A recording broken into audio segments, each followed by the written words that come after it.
Hello everyone, कैसे हैं आप सब। एक बार पुनः शिव कोचिंग क्लासेस पर स्वागत है। उम्मीद करता हूं आप सब अच्छे होंगे, मस्त होंगे, बेहतर होंगे और आप सभी की पढ़ाई बेहतर चल रही होगी। प्यारे बच्चों, क्लास 12 केमिस्ट्री एनसीईआरटी में चैप्टर नंबर 8 चल रहा है एल्डिहाइड, कीटोन तथा कार्बोक्सिलिक अम्ल। इसके पहले बच्चों आप लोगों को कार्बोक्सिलिक अम्ल बनाने की विधियों के बारे में मैंने एक ही लेक्चर में, है ना, जितनी भी विधि थी पूरा करा दिया था। उम्मीद करता हूं आप लोग देखे होंगे। आज हम शुरू करेंगे कार्बोक्सिलिक अम्ल की रासायनिक अभिक्रियाओं के बारे में, जिसमें पहला बच्चों आपका अम्लीय गुण। अम्लीय गुण में से क्वेश्चन ऑब्जेक्टिव भी पूछा जाता है, साथ में अभिक्रियाओं को भी पूछा जाता है। चलिए शुरू करते हैं। तो आप लोगों को पता रहना चाहिए, सबसे पहले तो फार्मूला आप लोगों को पता होना चाहिए, क्योंकि हमने बनाने की विधि में बहुत अच्छे तरीके से देखा कि यदि एल्किल ग्रुप है और COOH जुड़ा है बच्चों, तो यह क्या कहलाता है? कार्बोक्सिलिक अम्ल। कार्बोक्सिलिक अम्ल, यह बच्चों कार्बोक्सिलिक अम्ल।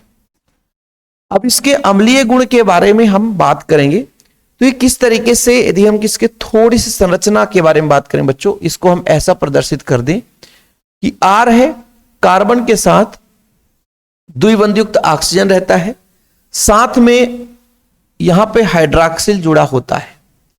ठीक है, तो ये बन जाता है बच्चों कार्बोक्सिलिक अम्ल।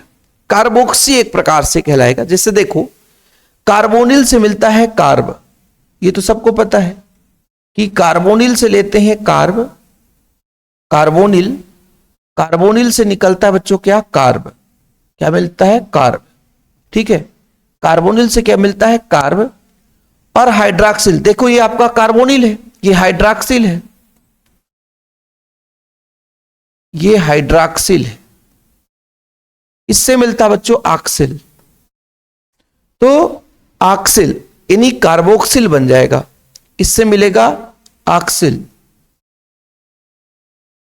ठीक, अब जब दोनों मिलेंगे फिर बच्चों तो ये बनेंगे कार्बोक्सिल। क्या बनेंगे? कार्बोक्सिल। ठीक, अब यही कार्बोक्सिल समूह बच्चों आपका COOH हो जाता है। ठीक, ये चीज तो आपको सबको पता है। अब इसी का खेल है बच्चों कि अम्लीय गुण में कैसे जानेंगे कि अम्लीय गुण होगा। यानी कोई यौगिक है, कोई भी यौगिक है बच्चों, कोई भी यौगिक है, कोई भी यौगिक है, कोई यौगिक है, वो जितना 1 मिनट, वो जितना अधिक प्रोटॉन देने की क्षमता रखता है बच्चों, या H पॉजिटिव देने की क्षमता रखता है, देने की क्षमता रखता है, यानी जितना आसानी से H को दे सकता है उतना ही वो प्रबल अम्लीय होगा। ये मूलभूत कर्तव्य है। ठीक है, दूसरा चीज बच्चों, प्रोटॉन दाता, जो जितना आसानी से प्रोटॉन दे दे, जितना आसानी से प्रोटॉन दे दे बच्चों, प्रोटॉन दे दे, वो उतना ही क्या होता है? प्रबल अम्ल होता है। क्या होता है? प्रबल अम्ल। क्या होता बच्चों? प्रबल अम्ल। कहने का तात्पर्य यह हुआ कि यदि मैंने कार्बोक्सिल समूह की बात की, कार्बोक्सिलिक अम्ल की बात कर दी, इसको यदि जल के साथ मिलाएं और जितना आसानी से ही H पॉजिटिव आयन दे दे उतना ही वो प्रबल होगा। किसी यौगिक के साथ COOH जुड़ा हुआ है तो कार्बोक्सिलिक अम्ल है, इसमें नो डाउट, अम्ल की भांति व्यवहार दर्शाएगा, नो डाउट। लेकिन उसकी प्रबलता कितनी होगी वो उसके H पॉजिटिव आयन त्यागने की क्षमता पर आधारित है। कि कोई भी कार्बोक्सिलिक यौगिक अम्लीयता में प्रबलता, उसकी निर्धारण की बात करें बच्चों, तो उसके अम्लीयता का निर्धारण उसमें हम H पॉजिटिव आयन के आधार पर करेंगे। ठीक है, जैसे मैं बात करता हूं कि मेरे पास कार्बोक्सिलिक अम्ल है। क्या है बच्चों? कार्बोक्सिलिक अम्ल है, और इस कार्बोक्सिलिक अम्ल में मैं ऐड कर दूं जल। क्या कर दूं? जल। जब जल ऐड करूंगा बच्चों, यदि जितना आसानी से H पॉजिटिव आयन देगा, है ना, जितना आसानी से बच्चों, जितना आसानी से H पॉजिटिव आयन देगा उतना ही प्रबल अम्ल होगा। जितना आसानी से H पॉजिटिव आयन देगा, जितना आसानी से, मैं अपने भाषा में लिख रहा हूं क्योंकि बच्चों यहां पे सिर्फ समझना है, जितना आसानी से H पॉजिटिव आयन देगा, ठीक है, H पॉजिटिव आयन देगा, उतना ही प्रबल अम्ल होगा, उतना ही क्या होगा बच्चों, प्रबल अम्ल होगा। समझ में आया? यानी किसी कार्बोक्सिलिक अम्ल के साथ हमने जल को मिलाया, यानी कार्बोक्सिलिक अम्ल को जल में घोला, यदि वो जितना तीव्रता के साथ, दो यौगिक हमने ले लिया, दोनों को जल में मिलाया अलग अलग पात्र में, जिसमें आसानी से H पॉजिटिव आयन मिला बच्चों वो प्रबल अम्ल हो गया, और जिसमें आसानी से H पॉजिटिव आयन नहीं मिला वो आपका दुर्बल अम्ल हो गया। समझ में आई बात? मैंने क्या बोला कि जिसमें आसानी से H पॉजिटिव आयन मिला, जैसे बच्चों मैं बात करता हूं RCOOH, ठीक। अब प्यारे बच्चों इसमें मैं मिलाता हूं H2O, क्या मिलाता हूं H2O, तो यहां से H त्यागेगा तभी तो ये अम्लीय गुण दर्शाएगा, मतलब H त्यागेगा बच्चों तो ये आपका कार्बोक्सिलेट आयन बनाएगा, यहां पर RCOO1 निगेटिव हो जाएगा। अब ध्यान देने वाली बात है कि ऑक्सीजन की क्षमता दो बंध बनाने की है, तो दो हाइड्रोजन को जोड़ रखा है, लेकिन जबरदस्ती यहां से हाइड्रोजन त्यागा गया तो एक और हाइड्रोजन ले लेगा, तो कहीं ना कहीं वो अपने इलेक्ट्रॉन को कहीं खोया होगा, तभी वो हाइड्रोजन जोड़ रहा है।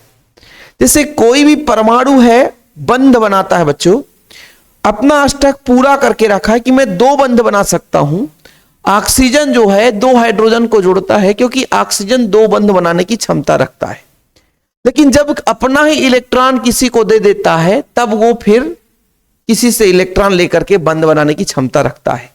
तो H3O पॉजिटिव ये अम्ल का एक व्यवहार दर्शाता है कि अम्लीय व्यवहार है बच्चों। तो जब यहां से RCOOH से हाइड्रोजन को त्यागा गया तो यहां पॉजिटिव चार्ज का मतलब यह है कि ऑक्सीजन के पास ऑलरेडी दो बंध हैं और दो बंध बनाने की क्षमता है, लेकिन जब तीसरा हाइड्रोजन जाकर जुड़ा, इसका मतलब यह हुआ कि ऑक्सीजन ने किसी को अपना एक इलेक्ट्रॉन त्यागा है, तब कहीं जाकर के हाइड्रोजन के साथ बंध बनाने की क्षमता रखा है बच्चों। समझ में आया? किसी कोई प्रॉब्लम? इतना आप लोगों को किसी कोई प्रॉब्लम नहीं होना चाहिए, और यदि इतना प्रॉब्लम है तो फिर समझो यार गड़बड़ है। समझ रहे ना? ठीक है, यानी जो जितना आसानी से H पॉजिटिव आयन देगा वो उतना ही प्रबल अम्ल होगा। ठीक है बच्चों, चलिए अब थोड़ा सा यहां पर समझिएगा। इसी से हम Ka का मान निकालते हैं बच्चों, Ka का मान निकालते हैं, और इसके लिए साम्यावस्था स्थिरांक है ये, इसकी वैल्यू निकालते हैं। तो जो आपका अभिकारक है इसकी सांद्रता को लिखते हैं, ठीक है, ये निगेटिव इसकी सांद्रता को लिखते हैं बच्चों, और उत्पाद है बच्चों, उत्पाद की सांद्रता को ऊपर लिखते हैं, और अभिकारक जिसमें हमने जल को मिलाया है इसको हम पूरे को नीचे लिखते हैं बच्चों। ये जैसे आपका RCOO है, COOH है, इसको नीचे लिखते हैं। और इस Ka का मान यदि अधिक है, Ka का मान अधिक है तो प्रबल अम्ल होगा। यदि कभी ऑब्जेक्टिव में पूछ दिया जाए फिर आपको पता होना चाहिए कि Ka का मान यदि अधिक है, फिर बच्चों Ka का मान यदि अधिक है, ध्यान रखिएगा साम्यावस्था के लिए बात की जा रही है ना। Ka का मान अधिक है, Ka का मान अधिक है, Ka का मान अधिक है,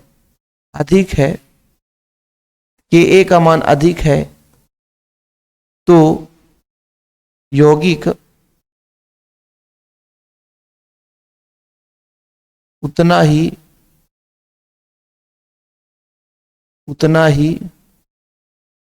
प्रबल अम्ल होगा, उतना ही प्रबल अम्ल होगा, उतना ही प्रबल अम्ल होगा। ठीक है, Ka का मान अधिक है तो यौगिक उतना ही प्रबल अम्ल होगा। मैं अपने भाषा में लिख रहा हूं, आप लोगों को भी समझना है बच्चों। ठीक है, आप लोग अभिकारक की सांद्रण को साम्यावस्था का सांद्रण व्यक्त करने के लिए साम्य स्थिरांक Ka का मान करते हैं। साम्य स्थिरांक बच्चों उत्पाद के सांद्रण को ऊपर, अभिकारक के सांद्रण को नीचे। ठीक है, H2O के सांद्रण को अपन नहीं लिखते हैं, H2O के पानी के सांद्रण को नहीं लिखेंगे, है ना। चलिए, किसी कोई प्रॉब्लम नहीं होना चाहिए। Ka का मान अधिक है तो सिंपल है, अम्ल उतना ही प्रबल होगा। फिलहाल अम्ल की प्रबलता का कारण क्या है बच्चों? जो जितना आसानी से H पॉजिटिव आयन दे सकता है। चलिए थोड़ा सा देखिएगा, यदि अनुनाद के बारे में बात करें बच्चों, इसका छोटा सा अनुनाद हम देखते हैं, छोटा सा अनुनाद देखते हैं। देखिएगा अनुनाद। थोड़ा सा आप एक शॉर्टकट में देखते हैं। जैसे बच्चों R है, C है, द्विबंधयुक्त ऑक्सीजन है और यहां पे O और H। होता क्या है कि जब ये किसी के साथ इस जल में मिलाते हैं, किसी के साथ हम इसको क्रिया कराते हैं, तो ये जो बंध है यहां पे ट्रांसफर होता है। ठीक है, जब ये बंध यहां पे ट्रांसफर होता है, थोड़ा समझना, जब ये बंध यहां पर ट्रांसफर होता है तो कहीं ना कहीं बच्चों, कहीं ना कहीं इलेक्ट्रॉन कहां जा रहा है? इलेक्ट्रॉन कहां जा रहा है? कार्बन से ऑक्सीजन की ओर, कार्बन से ऑक्सीजन की ओर। तो कार्बन का इलेक्ट्रॉन इसने ले लिया, तो कार्बन भी इस ऑक्सीजन के इलेक्ट्रॉन को अपनी ओर लेने की क्षमता रखेगा, जिसके कारण ऑक्सीजन पर आंशिक जो है आपका धन आवेश आ जाता है। ठीक है, थोड़ा समझने की कोशिश करिएगा, थोड़ा सा आप लोग समझेंगे, चीजें क्लियर हो जाएगी, कोई डाउट नहीं है। ऐसा क्यों होता है? देखो, इसके पास ऑलरेडी लोन पेयर है, ऑक्सीजन के पास दो बंध बनाए लेकिन लोन पेयर है। तो जब प्यारे बच्चों ये इलेक्ट्रॉन ऑक्सीजन की ओर ट्रांसफर हो रहा है, तो ये जो अपना इलेक्ट्रॉन है इस कार्बन को देता है और बंध बना लेता है। ठीक है, अनुनाद का मतलब यही है। देखना बच्चों कैसे बंध बनाएगा। अनुनाद का मतलब देखिएगा, ये R है, ये C है, ये ऑक्सीजन है, इसमें सिंगल बॉन्ड टूट चुका है और यहां पर बच्चों एक ऑक्सीजन है, H है। अब देखिएगा, जब ऑक्सीजन इलेक्ट्रॉन को ले लेगा, अपने साथ जो बंध बनाए तो अच्छी बात है, और कार्बन की इलेक्ट्रॉन मतलब इलेक्ट्रॉन जब ले लेगा बच्चों, तो इस पर निगेटिव चार्ज आ जाएगा। ठीक है, क्या हो जाएगा? निगेटिव चार्ज आ जाएगा। कौन सा चार्ज बच्चों? Negative charge. लेकिन ये जो ऑक्सीजन है ये कार्बन को इलेक्ट्रॉन देगा, तो इस पर पॉजिटिव चार्ज आ जाएगा। क्या आ जाएगा? पॉजिटिव चार्ज, और यहां पर द्विबंध का निर्माण हो जाएगा। अब देखो, अब ऐसी स्थिति में O और H के बीच बंध जो है दुर्बल हो गया। इसके बीच जो बंध है बच्चों, ये बंध क्या हो गया? दुर्बल हो गया। बंध क्या है? दुर्बल हो गया। और जब बंध दुर्बल होता है, बंध दुर्बल होता है, तो H पॉजिटिव, H जो आयन है इसे आसानी से त्याग देता है, क्योंकि ऑक्सीजन के पास इलेक्ट्रॉन की कमी है, तो उतना प्रबलता के साथ हाइड्रोजन को बांध कर नहीं रखा है, जिसके कारण बच्चों हाइड्रोजन क्या हो जाता है? निकल जाता है, और हाइड्रोजन निकलने के कारण ये एक अम्लीय गुण दर्शाने लग जाता है। कुछ समझ में आया कि अब बच्चों किसने? ऑक्सीजन ने हाइड्रोजन को त्यागने की क्षमता रख लिया। ठीक है, आंशिक धनावेश आ जाता है बच्चों, जिससे दुर्बल बंध है, तो प्रोटॉन दाता की तरह कार्य करने लग जाता है। मतलब ये जो आपका अम्ल है, तो ये प्रोटॉन दाता की तरह कार्य करने लग जाता है। कैसे बन जाता है बच्चों? प्रोटॉन दाता बन जाता है, यानी प्रोटॉन देने की क्षमता रखता है। प्रोटॉन दाता, प्रोटॉन दाता की तरह कार्य करने लग जाता है। जब H दे देता है, प्रोटॉन दे देता है, तो अम्ल हो जाता है। समझ में आया?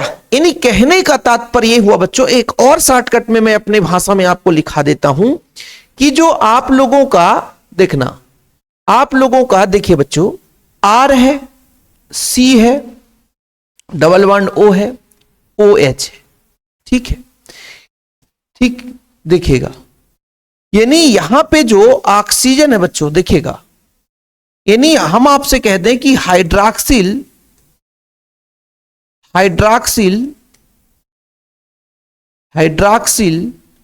में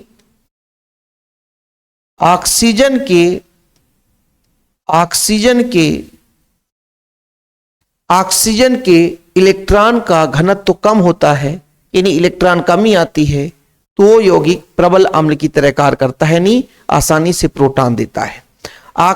हाइड्रॉक्सिल में ऑक्सीजन के,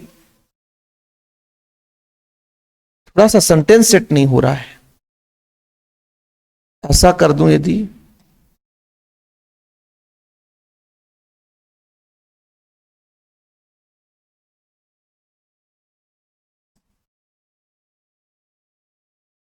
हाइड्रॉक्सिल के ऑक्सीजन में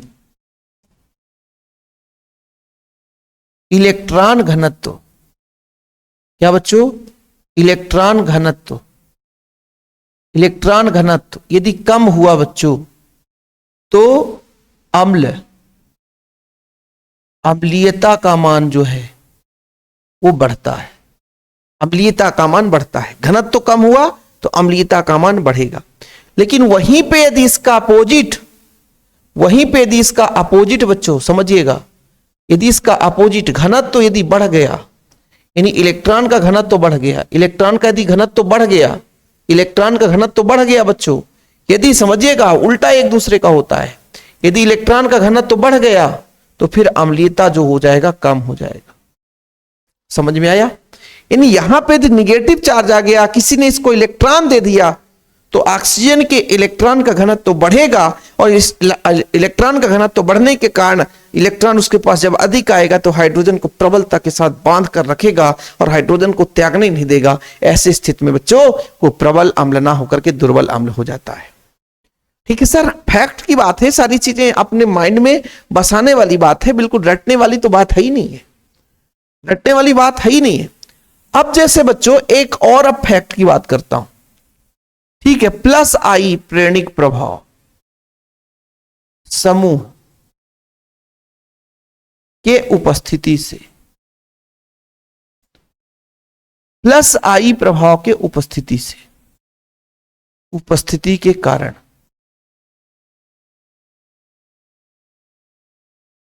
अब देखना बच्चों थोड़ा समझना, प्लस आई का मतलब क्या होता है। जैसे बच्चों प्लस आई मतलब जो इलेक्ट्रॉन के घनत्व को बढ़ाए, इलेक्ट्रॉन कार्बन की ओर, जैसे आप लोगों को यहां पे मैं बता देता हूं, CH3 है बच्चों, ठीक है, CH2 है और यहां पे COOH है। ठीक, अब होता क्या है कि ये जो है प्लस आई प्रभाव दर्शाते हैं। प्लस आई प्रभाव दर्शाने के पीछे रीजन ये है कि ये इलेक्ट्रॉन को बच्चों इस कार्बन की ओर फेंकते हैं। जब इलेक्ट्रॉन यहां कार्बन पे जाता है तो ऑक्सीजन पे इलेक्ट्रॉन का घनत्व तो बढ़ जाता है, और ऐसी स्थिति में प्यारे बच्चों इलेक्ट्रॉन का घनत्व तो जैसे ही बढ़ा तो H त्यागने की क्षमता कम हुई और वो दुर्बल हो जाता है। ठीक है, प्लस आई समूह के उपस्थिति के कारण। ध्यान रखना बच्चों, आप लोगों को थोड़ा यहीं पे थोड़ा सा डाउट होगा, ध्यान रखिएगा। देखो भाई, मैं आप लोगों को बता देता हूं कि जैसे मान लीजिए प्लस आई समूह उपस्थिति के कारण जैसे जैसे कार्बन की श्रृंखला बढ़ेगी तो प्लस आई यानी इलेक्ट्रॉन के घनत्व को देने की क्षमता ज्यादा हो जाती है। फिर आपको समझाता हूं, जैसे मेरे पास एक सिंगल CH3 है, ठीक, यहां पे प्यारे बच्चों CH3 और CH2 भी है, ठीक, फिर यहां पर बच्चों CH3, CH2 और CH2 भी है, ठीक, और फिर बच्चों CH3, CH2, CH2, CH2 ऐसे। तो सबसे ज्यादा प्लस आई प्रभाव कौन दर्शाएगा? तो सबसे ज्यादा प्लस आई प्रभाव कौन दर्शाएगा? प्लस आई प्रभाव का क्रम, प्रभाव का क्रम, सबसे ज्यादा प्लस आई प्रभाव का क्रम कौन दर्शाएगा? सबसे ज्यादा प्लस आई का प्रभाव का क्रम कौन दर्शाएगा? तो सबसे ज्यादा प्लस आई प्रभाव ये दर्शाएगा, इससे कम ये, इससे कम ये। मतलब जितने लंबे कार्बन श्रृंखला का समूह जुड़ा होगा उतना वो प्लस आई प्रभाव दर्शाने का क्रम दर्शाएगा। मतलब ये क्या करेगा, अपने साथ जो ग्रुप जुड़ा होगा उसके पास इलेक्ट्रॉन भेजने का काम करेगा और उसके इलेक्ट्रॉन के घनत्व को बढ़ाएगा। समझ में आ गया? जैसे पहले बच्चों समझना, यहां पे यदि CH3 COOH है, फिर यहां पे क्या है देखो जरा, CH3 CH2 COOH है, ठीक, फिर यहां पे क्या है फिर बच्चों CH3 CH2 CH2 COOH है, ठीक है, फिर क्या है CH3 CH2 फिर CH2 फिर CH2 और फिर COOH। अब इसमें ये कार्बोक्सिलिक अम्ल है प्यारे बच्चों, इसमें अम्लीयता का क्रम आप लोगों को बताना है। किसका बताना है? अम्लीयता का क्रम, अम्लीयता का क्रम, अम्लीयता का क्रम बड़े प्यार से आप लोग बता सकते हो। क्यों? क्योंकि यदि इलेक्ट्रॉन के घनत्व को बढ़ाता है, जो भी ग्रुप इलेक्ट्रॉन, भाई ऑक्सीजन के इलेक्ट्रॉन के घनत्व को बढ़ाएगा। भाई देखो ना, मैं क्या बोल रहा हूं, R है, यहां पे कार्बन है, द्विबंध से ऑक्सीजन है, यहां ऑक्सीजन और H है, ये इलेक्ट्रॉन इसको देगा, यहां से इलेक्ट्रॉन यहां जाएगा। यदि ऑक्सीजन के इलेक्ट्रॉन के घनत्व को बढ़ाएगा तो मैंने आपको क्या बताया बच्चों कि घनत्व यदि बढ़ता है तो अम्लीयता कम होती है। घनत्व बढ़ेगा, अम्लीयता कम होगी, घनत्व कम होगा, अम्लीयता बढ़ेगी। समझ में आई बात? तो यदि मैं कह दूं प्यारे बच्चों कि कौन सबसे ज्यादा घनत्व को बढ़ाता है, तो ये सबसे ज्यादा घनत्व को बढ़ाएगा, तो सबसे कम अम्लीयता का प्रभाव यही होगा। इससे ज्यादा ये अम्लीय प्रभाव दर्शाएगा, इससे ज्यादा ये, और सबसे ज्यादा ये। और यदि मान लीजिए फार्मिक अम्ल की बात करूं बच्चों, फार्मिक अम्ल यहां पर लिखा हुआ है HCOOH। अब आप कहोगे सर फार्मिक अम्ल की बात कर रहे हैं तो इसमें तो कोई एल्किल ग्रुप है ही नहीं है, तो सबसे प्रबल अम्ल जो होगा, सबसे प्रबल अम्ल यही होगा, फार्मिक अम्ल होगा। मैं अपने भाषा में समझा रहा हूं, ज्यादा लंबा चौड़ा लिखाने की बिल्कुल कोशिश नहीं कर रहा हूं। अम्लीय गुण के बारे में बहुत अच्छे तरीके से आपको समझाने की कोशिश कर रहा हूं कि जितना लंबा कार्बन की श्रृंखला उसके साथ जुड़ी है वो उतना प्लस आई प्रभाव दर्शाता है। प्लस आई का मतलब इलेक्ट्रॉन देने की क्षमता रखता है, तो ऑक्सीजन पर उतना ज्यादा इलेक्ट्रॉन घनत्व बढ़ जाएगा। जब इलेक्ट्रॉन घनत्व बढ़ जाएगा बच्चों तो अम्लीयता कम हो जाएगी। लेकिन वहीं पे प्यारे बच्चों यदि कंडीशन मैं थोड़ा सा चेंज कर दूं, कैसा कंडीशन थोड़ा सा चेंज करोगे सर? कंडीशन ऐसा चेंज करूंगा, 1 मिनट बाबू, कंडीशन ऐसा चेंज करूंगा कि प्लस आई नहीं, यदि माइनस आई प्रभाव दर्शाया जाए समूह के कारण, यदि माइनस आई प्रभाव समूह के कारण। अब इसमें जो माइनस आई में प्रबलता किसकी होती है? सबसे पहले तो आप लोगों को माइनस आई दर्शाता हूं। जैसे आप लोगों को पता है बच्चों, आप लोगों को पता होता है क्या sir? Fluorine, fluorine, fluorine, chlorine, bromine, iodine. तो ये क्लोरीन हो गया, ये फ्लोरीन हो गया। क्लोरीन है, ब्रोमीन है, आयोडीन है, ठीक है। ये आपका साइनाइड है, नाइट्राइल जिसे बोलते हैं बच्चों, CN है, ठीक है। फिर आपका है CF2 है, फेनिल समूह है, ठीक। ये माइनस आई का मतलब इलेक्ट्रॉन को अपनी ओर खींचने की ताकत रखें, है ना, इलेक्ट्रॉन को अपनी ओर खींचने की ताकत रखें, उसके क्रम की बात कर रहा हूं। इलेक्ट्रॉन को अपनी ओर खींचने की ताकत रखें। तो इसमें यदि मैं क्रम बोल दूं कि सबसे ज्यादा ताकत किसमें अपनी ओर इलेक्ट्रॉन खींचने की, तो CN में सबसे ज्यादा इलेक्ट्रॉन अपने की ओर खींचने की ताकत है। प्रबलता का क्रम, प्रबलता का क्रम बात कर रहा हूं, सबसे कम फेनिल है। मतलब फेनिल जो है सबसे कम इलेक्ट्रॉन को खींचता है अपनी ओर। माइनस आई समूह का मतलब यही है बच्चों कि जो इलेक्ट्रॉन को अपनी ओर खींचे, है ना। और एक और है आपके किताब में, जैसे CF3 की बात कर रहे थे, ये लो ऐसा। तो ये जो क्रम है, ये क्रम बच्चों, ये क्रम जो है वो किस चीज का क्रम है? ये क्रम किस चीज का है? तो मैं अपने भाषा में बात करूं तो इलेक्ट्रॉन आकर्षण, यानी इलेक्ट्रॉन जैसे बंधुता नहीं बोलते बच्चों, इलेक्ट्रॉन आकर्षण मैं अपने भाषा में लिख रहा हूं ताकि किसी बच्चे को रटना ना पड़े। इलेक्ट्रॉन खींचने की क्षमता इनमें से सबसे ज्यादा किसमें होगी? तो CF3 है। ये इलेक्ट्रॉन को अपनी ओर खींचेगा, जिससे ऑक्सीजन के पास इलेक्ट्रॉन का घनत्व कम हो जाएगा और उतना ही वो प्रबल हो जाएगा, अम्लीयता को गुण दर्शाएगा। यानी कुल मिलाकर के जिसके पास जितना प्रबल इलेक्ट्रॉन खींचने वाला कोई समूह जुड़ा है वो ऑक्सीजन के इलेक्ट्रॉन के घनत्व को कम कर देगा और इलेक्ट्रॉन के घनत्व को कम करने से अम्ल जो है प्रबल हो जाता है।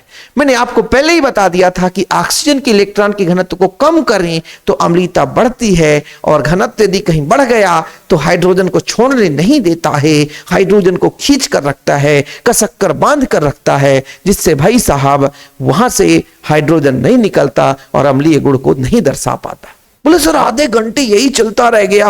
अरे बाबूजी मैं ये कह रहा हूं CH2 है, COOH है।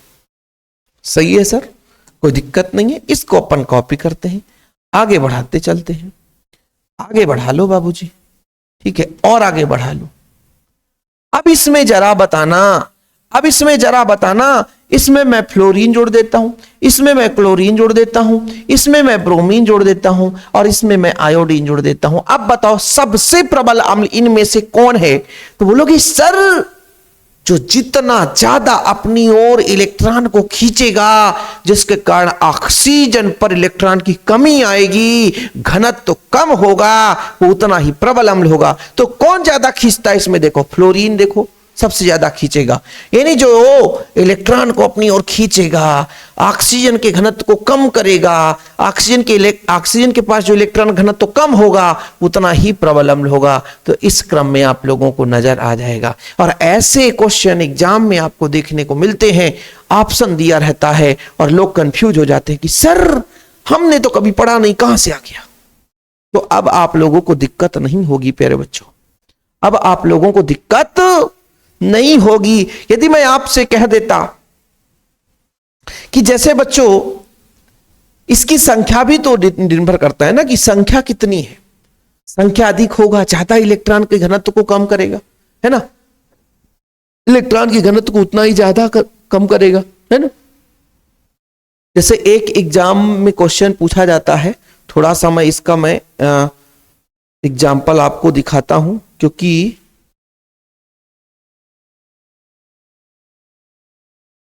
ये क्वेश्चन पूछा जाता है बार बार। जैसे बच्चों यहां पे देखिएगा आप लोग, ठीक है, ये आपका है CH3 COOH, ठीक है, फिर Cl है CH2 COOH, कई बार एग्जाम में क्वेश्चन पूछा गया है। फिर Cl2 है CH COOH, फिर बच्चों Cl3 है CCOOH। ऐसी स्थिति है तो प्रबल अम्ल कौन होगा? ध्यान रखना बच्चों, मैंने कहा कि जितना ज्यादा इलेक्ट्रॉन खींचने की क्षमता होगी, सबसे ज्यादा कौन इलेक्ट्रॉन खींचेगा? यहां पर एक क्लोरीन, यहां पे दो क्लोरीन, यहां पे तो क्लोरीन ही नहीं, यहां पे एक क्लोरीन, यहां दो क्लोरीन, यहां तीन क्लोरीन। सर क्लोरीन तो इलेक्ट्रॉन खींचता है, लेकिन यहां तीन क्लोरीन है, तो ज्यादा इलेक्ट्रॉन को खींचेगा, ऑक्सीजन के घनत्व को कम करेगा, और उतना ही ज्यादा वो प्रबल अम्ल हो जाएगा, ये प्रबल अम्ल हो जाएगा। इससे दुर्बल ये, फिर ये दुर्बल, ये सबसे दुर्बल ये क्वेश्चन बताओ भाई आया था कि नहीं? ऐसे क्वेश्चन पूछ दिए जाते। अब आप लोग बता दोगे ना कि सर इलेक्ट्रॉन के घनत्व का खेल है, इलेक्ट्रॉन के घनत्व का खेल है।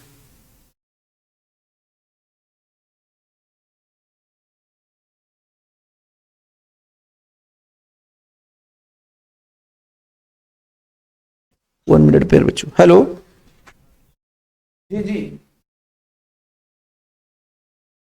हाँ जी जी, हाँ वीडियो बना रहा हूँ, थोड़ा 10 मिनट से भेजता हूँ। जी जी जी। तो जीजा जी का अर्जेंट कॉल आ गया था पैसे ट्रांसफर कराने के लिए, इसलिए थोड़ा सा भाई कॉल रिसीव करना पड़ता है बच्चों। और कॉल रिसीव इसलिए करना पड़ता है क्योंकि अर्जेंट कॉल है तो करना ही पड़ता है, ठीक है ना। तो आप लोगों से क्षमा चाहता हूं, और अम्लीता के गुण को आप लोगों को क्लियर हो जाना चाहिए। अब थोड़ा सा आप लोगों को बता देता हूं बच्चों, थोड़ा सा यहां पे देखिएगा, एक क्वेश्चन है बच्चों आप लोगों के लिए कि HCOOH, H फार्मिक अम्ल है, ठीक, फिर है C6H5COOH, ठीक है, एक ये हो गया, और इसके साथ बच्चों आपका CH3COOH। अब आप लोगों को पता है कि इसमें से दुर्बल कौन होगा, तो जो दुर्बल, मैं आपको यहां पे दुर्बल की बात कर रहा हूं, सबसे दुर्बल। मैंने कहा यहां पे एक एल्किल ग्रुप है, ऐसा ग्रुप है जो इलेक्ट्रॉन की घनत्व को क्या करता है, बढ़ाता है, इलेक्ट्रॉन की घनत्व को बढ़ाती है तो हाइड्रोजन नहीं त्यागेगा, तो सबसे दुर्बल जो है, सबसे दुर्बल तो यही हो जाएगा। फेनिल जो है, फेनिल क्या करता है, फेनिल क्या करता है, इलेक्ट्रॉन की घनत्व को कम करता है, अपनी ओर खींचता है। ये फेनिल समूह जुड़ा हुआ है तो इलेक्ट्रॉन घनत्व को अपनी ओर खींचता है, लेकिन ये ऐसा क्रम हो जाएगा। तो सबसे प्रबल ये अम्ल, इससे दुर्बल ये, और सबसे दुर्बल ये आप लोगों को पता होना चाहिए, ठीक। चलिए, किसी को कोई प्रॉब्लम नहीं होना चाहिए, इतना आसानी से आप लोग कर सकते हो बच्चों, इतना आप लोग प्यार से आप लोग कर सकते हो। अब थोड़ा सा यहां पर मैं कुछ यौगिकों के साथ क्रिया करवा देता हूं, क्षार के साथ जैसे, और धातुओं के साथ क्रिया करा देता हूं अम्लीय गुण के कारण, ठीक। जैसे बच्चों यहां पर देखिएगा, आप लोग यहीं पे लिखो कि जो अम्ल है बच्चों वो पहले अपन क्रिया कराते हैं क्षार के साथ क्रिया। किसके साथ? क्षार के साथ क्रिया। क्षार के साथ क्रिया। ठीक है बच्चों, क्षार के साथ क्रिया कराएंगे। जैसे आप लोग देखिएगा, क्षार आप कोई भी ले सकते हो, जैसे आर है, COOH है, ये अम्लीय प्रभाव दर्शाता है, इसलिए क्षार के साथ आसानी से क्रिया कर सकता है। यानी AOH है बच्चों, क्षार के साथ या क्षारीय माध्यम या क्षार धातुओं के साथ, जैसा भी आप लोग पहले क्षार के साथ क्रिया करा देते हैं। चलो, जब क्षार के साथ क्रिया होगा तो क्या हो सकता है? आप सबको पता है यहां से H निकलेगा सर, ठीक है।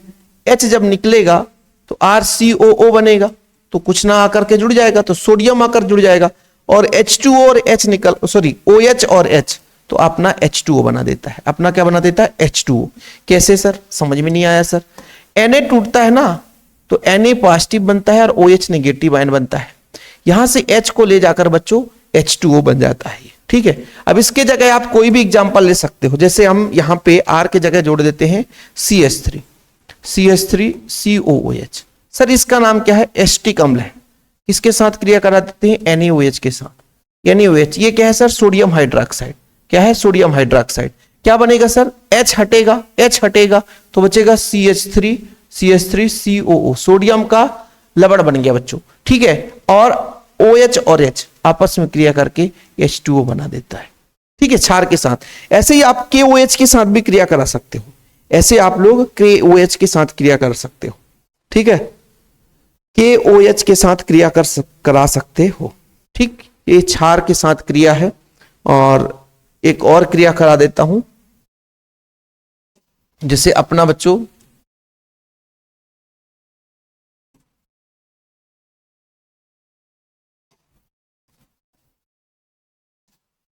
Ammonium hydroxide NH4OH। प्रोसेस क्या होगा सर? H और OH H2O मिलेगा, CH3COO NH4 है और आपका H2O है। इसको और अगले स्टेप में क्रिया कराओगे तो आपका एमाइड बनता है। क्या बनता है बच्चों? एमाइड बनता है। क्या बनता है? एमाइड बनता है, ठीक है। यदि इसको गर्म कर दोगे तो एमाइड बन जाएगा, ठीक। आप लोग इसको सोडियम कार्बोनेट और सोडियम बाइकार्बोनेट के साथ भी क्रिया करा सकते हो। किसके साथ? सोडियम कार्बोनेट और सोडियम बाइकार्बोनेट के साथ क्रिया करा दो, ठीक है। चलिए, ये अपना कंप्लीट हो गया। अगला नंबर देखते हैं। क्षार के साथ क्रिया हो गया बच्चों, और अगला जो क्रिया है sodium carbonate, sodium sodium sodium sodium carbonate, sodium carbonate व सोडियम सोडियम बाइकार्बोनेट।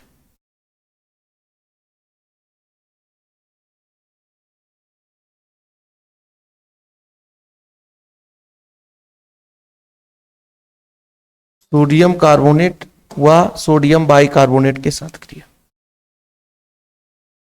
देखो भाई, सोडियम कार्बोनेट के साथ क्रिया करा रहे हैं। जैसे अपना R है COOH, ठीक। इसकी क्रिया सोडियम कार्बोनेट, इसका सूत्र क्या होता है? Na2CO3, ठीक है। और RCOOH ये आपका अम्ल है। सोडियम बाइकार्बोनेट NaHCO3, ठीक। ये है बच्चों आपका सोडियम कार्बोनेट और ये सोडियम बाइकार्बोनेट। सबसे पहले तो H हटेगा। क्या हटेगा? H हटेगा। जब H हटेगा बच्चों तो सोडियम आकर उसके साथ जुड़ जाएगा। H हटेगा तो सोडियम आकर उसके साथ जुड़ जाएगा, सिंपल है, ठीक। और क्या बनेगा सर? देखना, H जब हटेगा तो सोडियम आकर के जुड़ जाएगा, तो यहां पर बच्चों COONA बन गया, COONA बन गया, ठीक सर। लेकिन यहां Na की संख्या 2 थी ना सर, Na की संख्या 2 थी, तो 2 का मल्टीप्लाई यहां पर करो, 2 का मल्टीप्लाई यहां पे करें। क्यों? क्योंकि Na की संख्या 2 थी यहां पे, इसलिए यहां पे 2 का मल्टीप्लाई किए। जैसे ही 2 का मल्टीप्लाई किए तो यहां पे 2 का मल्टीप्लाई करना पड़ेगा। CO3 था बच्चों, यहां से अपना बनेगा CO2, और 2 गुणा किए तो 2 हाइड्रोजन निकलेगा और 1 ऑक्सीजन यहां से लेकर के H2O बना देगा। क्या बना देगा सर? H2। इस बार क्या होगा? Na जो है H को हटा करके जुड़ेगा बच्चों, सेम अभिक्रिया है, COONA बन गया। साथ में H है, H यहां से एक ऑक्सीजन लेकर के H2 बना देगा और CO2 तो बनेगा ही बनेगा।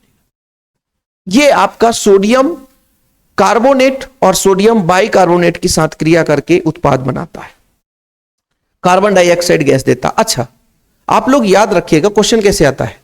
कार्बोक्सिलिक अम्ल सोडियम कार्बोनेट से क्रिया करके गैस देता है कार्बन डाइऑक्साइड। क्वेश्चन जरूर नहीं कि अब क्रिया पूछे, ऑब्जेक्टिव में कुछ भी पूछ सकता है कि इस कार्बोक्सिलिक अम्ल की क्रिया क्षार से कराने पर क्या मिलता है बच्चों, क्या मिलता है?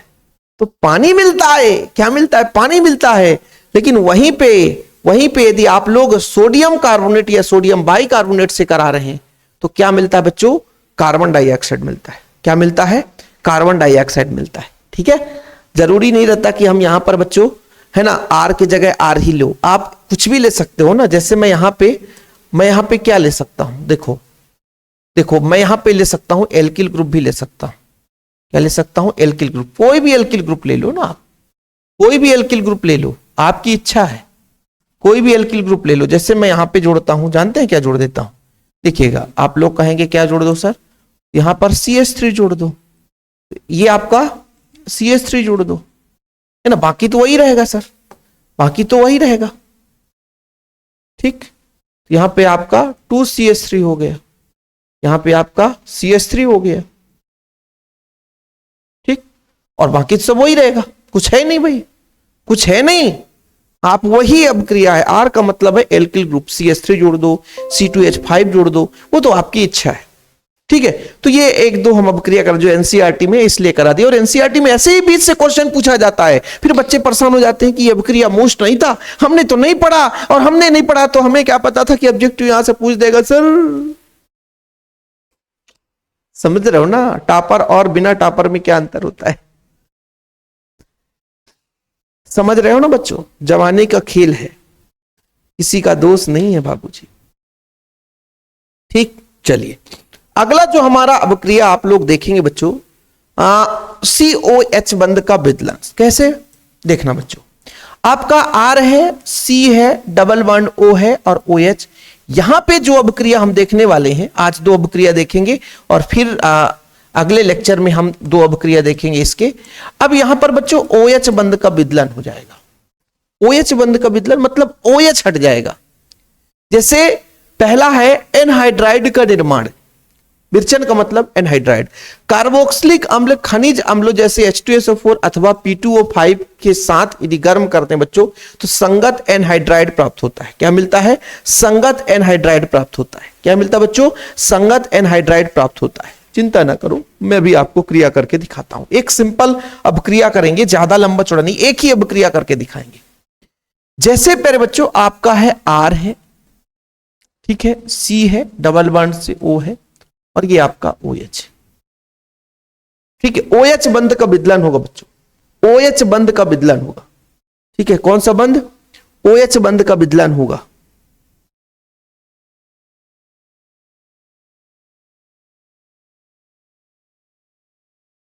गड़बड़ ना होने पाए, नहीं तो गड़बड़ होगा तो दिक्कत हो जाएगा।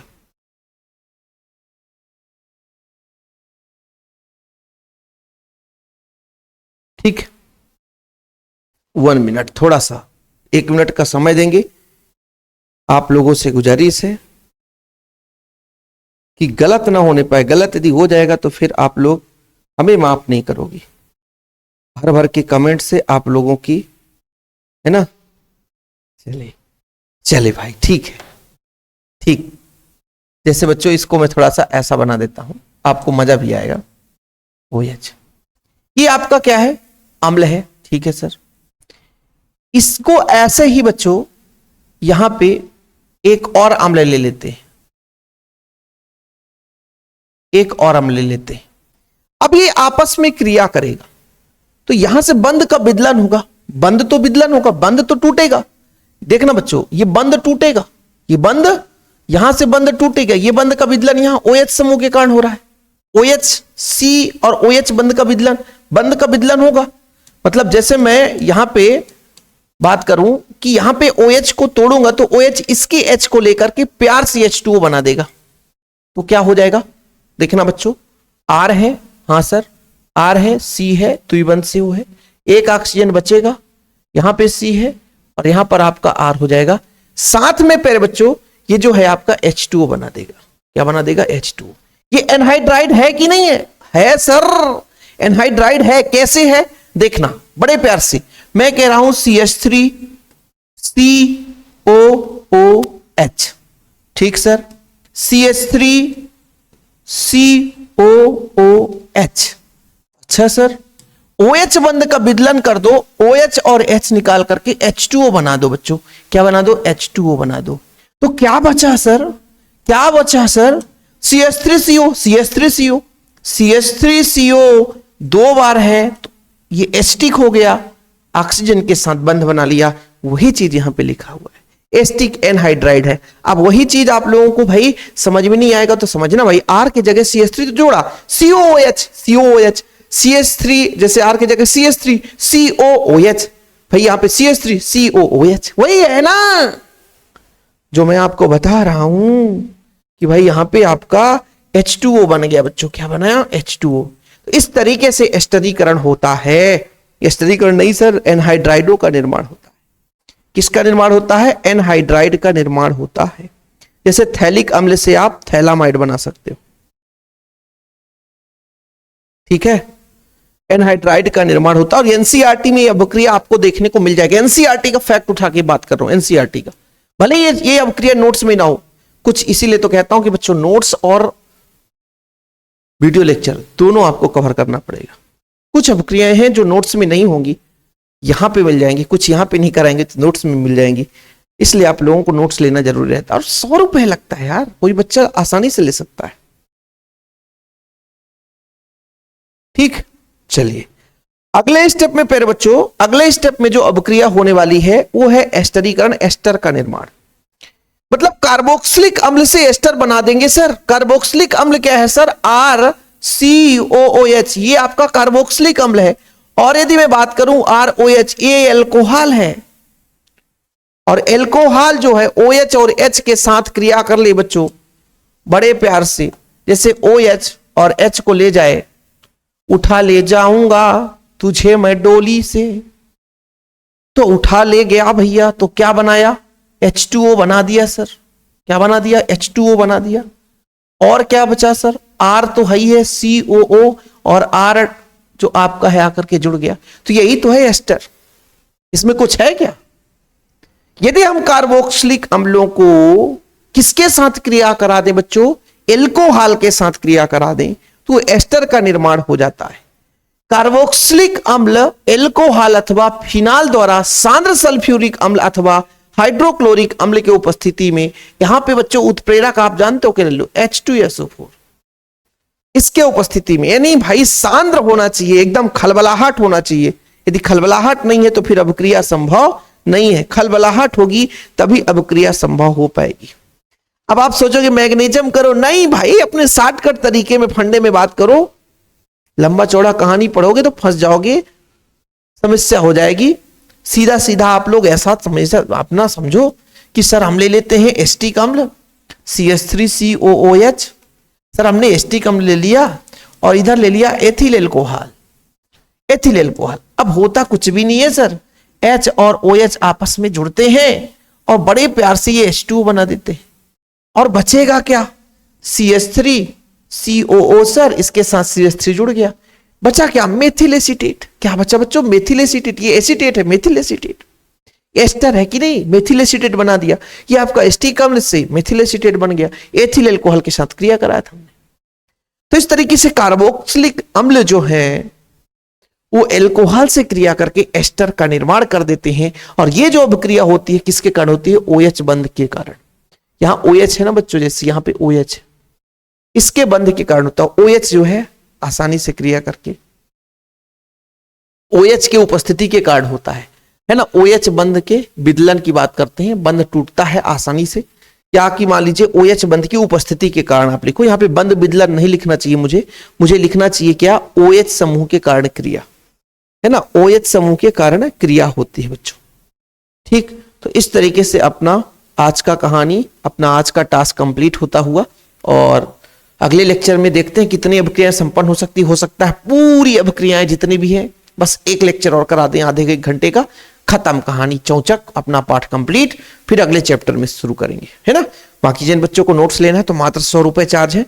कॉन्टेक्ट नंबर है 96 85 29 91 49 9685299149 मेरा पर्सनल नंबर है। कॉन्टेक्ट करें, व्हाट्सअप करें, जानकारी लें, नोट्स लें, प्रॉपर तैयारी करें। और चैनल पे पहली बार चैनल को सब्सक्राइब कर लें, वीडियो को शेयर कर दें, लाइक करके अपना अटेंडेंस लगाएं और कमेंट्स में जय हिंद जरूर लिखें। जय हिंद, वंदे मातरम।